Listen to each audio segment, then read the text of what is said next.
should not be running for office. You cannot have, seriously talking about a coalition if Atiku is presenting himself as an option for the presidency. It cannot work. You cannot be talking of a coalition in which El Rufai is a major actor. El Rufai is a killer. He's a mass murderer. So for anyone to say coalition, El Rufai is there. I will denounce that coalition, and I've said it before, and I will repeat myself for you. Any day, if El Rufai is running for office of the leadership of this country, or El Rufai is close to the people who are running for it as part of the coalition, I will personally declare my support for Tinubu to run in 2031. Let me repeat myself. If El Rufai, Nasir El Rufai, is even close to that coalition, I will be campaigning in every part of the southeast and south-south for Tinubu, not just to run in 2027, but to run again in 2031. Why so? Because El Rufai is a mass murderer. How? Because El Rufai is a mass murderer. Go and ask the people of Kaduna State. Have you not noticed that since El Rufai left office in Kaduna State, the killings in Kaduna have gone down? That since El Rufai left office in Kaduna State, Southern Kaduna is no longer a theater of mass murder. By the way, that theater, the young man who was organizing for Kwankwaso in Banawa in Kaduna State disappeared and has not been seen again. Till now. Nothing has been heard of him. Yes. Yes. Anybody will won't be leader. No go be the leader of only the good people of Nigeria. It go be the leader of both the good, bad, and ugly, including those religious extremists there. So do you not think he may also be an asset to the coalition going by that? May El Rufai not happen to your village? No, now. I know they talk. Say, okay, so I'm not saying you wish me anything, sir. Answer your question. May El Rufai happen to your village? Amen? No, sir, now. We are talking in practicality. Then I cannot answer the question further since you don't want El Rufai to happen to you. In fact, they believe, say, just one person, one political party, no go fit come out. So they need to come together because in the person will be Jagaban for politics. They need to come together so that they go fit fight. Do you see the coalition being successful in 2027? First of all, in principle, of course, I think it makes sense to have a coalition because in 2023, which was their best opportunity, they failed to come together. Yes. And I think part of the problem was Atiku decided to do what he was not supposed to do. Political equity is important, and people have to respect their word in politics. He broke it, and so he wanted the presidency to remain in the north after Buhari had done 8 years. Okay? That had an effect on the belief of the other politicians in the project of equity and political contestation. So B2B went his way, and the Labour Party, Atiku therefore lost all the votes that he was hoping to get from the southeast, in particular parts of the south-south, and Wike decided to write up results with the blood of innocent people in Rivers State in elections, in which clearly the results were supposed to go in a different direction, and we are where we are. So, and of course, Kwankwaso went his own way in parts of the northwest. So that was the best opportunity they had. It was blown. So in principle, if they could form a coalition, now it would make sense. But who will be in this coalition? Atiku should not be running for office. Full stop. You cannot have, seriously talking about a coalition if Atiku is presenting himself as an option for the presidency. It cannot work. Number two, you cannot be talking of a coalition in which El Rufai is a major actor. El Rufai is a killer. He's a mass murderer. So for anyone to say coalition, El Rufai is there. I will denounce that coalition, and I've said it before, and I will repeat myself for you. Any day, if El Rufai is running for office of the leadership of this country, or El Rufai is close to the people who are running for it as part of the coalition, I will personally declare my support for Tinubu to run in 2031. Let me repeat myself. If El Rufai, Nasir El Rufai, is even close to that coalition, I will be campaigning in every part of the southeast and south-south for Tinubu, not just to run in 2027, but to run again in 2031. Why so? Because El Rufai is a mass murderer. How? Because El Rufai is a mass murderer. Go and ask the people of Kaduna State. Have you not noticed that since El Rufai left office in Kaduna State, the killings in Kaduna have gone down? You've not noticed that since El Rufai left office in Kaduna State, Southern Kaduna is no longer a theater of mass murder. So, wait, he himself said that if foreign election observers behaved anyhow, that they were going to go back what? In body bags. Let me say that with his own mouth. El Rufai as governor went around abducting people from different parts of Nigeria. By the way, the young man who was organizing for Kwankwaso in Banawa in Kaduna State disappeared and has not been seen again. Till now. Nothing has been heard of him. Yes. Yes. So, and this is the same man who said he paid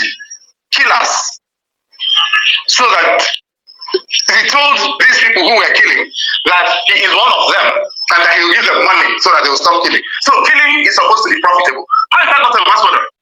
Prophet, it did question where BC people they ask because talking about this Aerofy matter, then talk say whether you like them or not, the views where Aerofy gets, the view of some very extremists or religious extremists or inside the country. And anybody will won't be leader, no go be the leader of only the good people of Nigeria. It go be the leader of both the good, bad, and ugly, including those religious extremists them.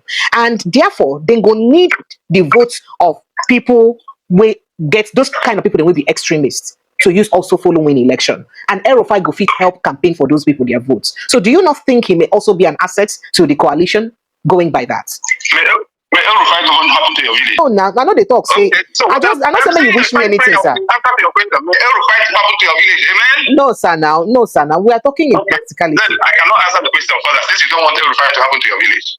Okay, sir. So in that case, how possibly they will it be say the coalition go fit get any existence without the support of an Aerofy from the north or an Atiku Abubakar, since it be say Infino Day in the picture and all of those people?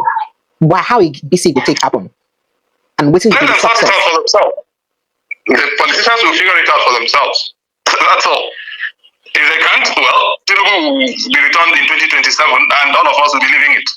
Okay, so make we talk about the crisis where they happen, the pocket of crisis where they happen across Nigeria, especially what they call the farmer headers crisis, or what people they call the deliberate killing of some people, especially Christian-dominated areas for inside Nigeria. What be your take on things where they happen for Benue, Plateau State, and now some parts of Southeast?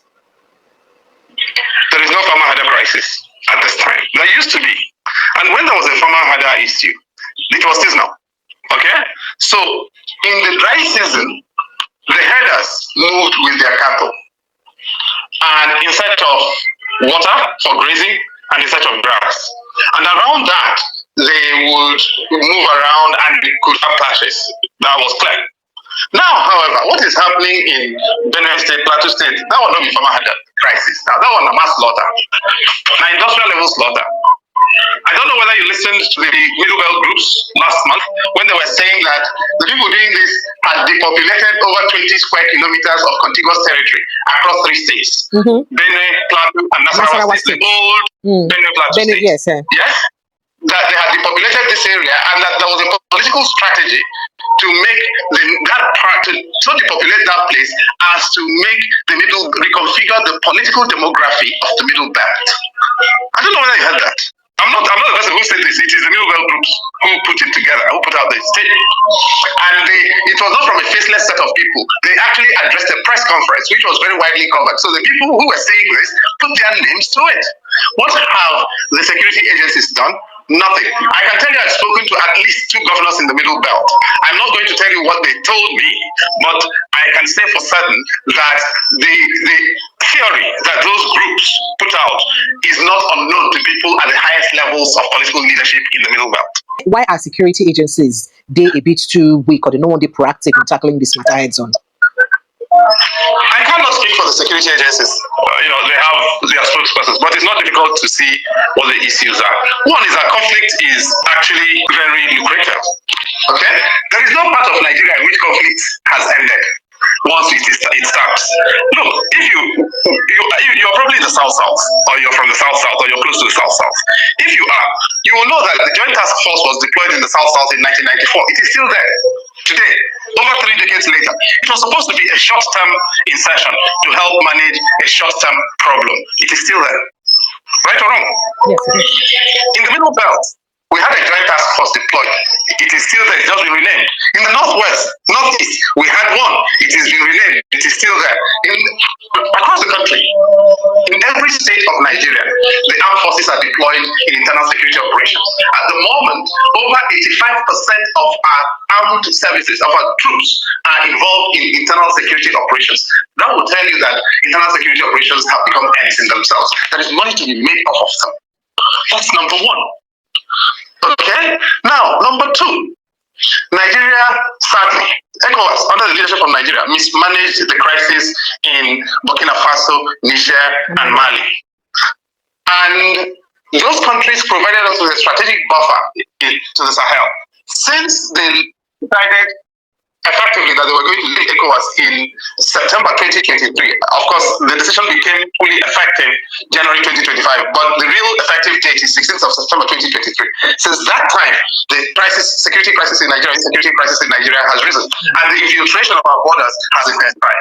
Okay? Yes. And so security services will tell you a lot of these people who are causing this wahala are what? They are not Nigerians, they're foreigners. Yes. That is part of it. Okay?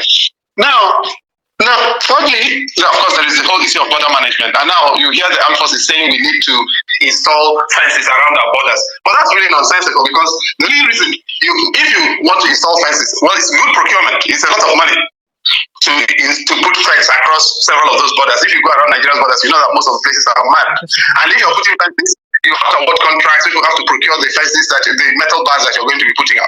That's a lot of money. But once you finish with that, Mambola will come and start cutting it up so that they can smelt it and they can make things with it.